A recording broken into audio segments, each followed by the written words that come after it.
ขียดเจ้าบ่ควรตัดสินโตวเจ้าเองจากอดีต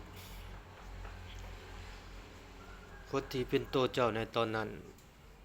มันบ่แม่นเป็นคนคนเดียวกันกับเจ้าในตอนนี้แล้วเฮาก็ต่างกันในเฮ็ดสิ่งที่ต่างกันแล้ว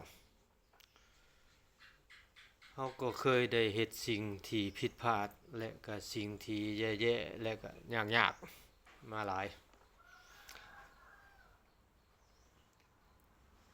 เฮาก็ต่างมีช่วงเวลา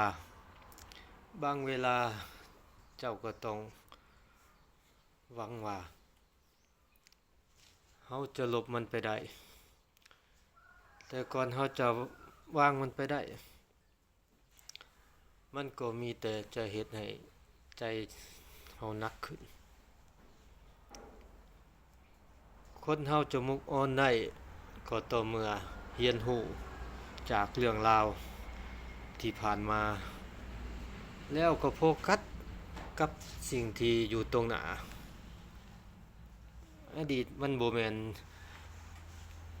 ตัวที่กำหนดอนาคตของเฮา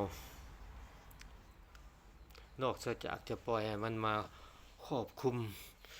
เฮาชีวิตคนเฮาบ่ว่าจะเกิดหยังขึ้นมันก็ต้องเดินหน้าไปต่อ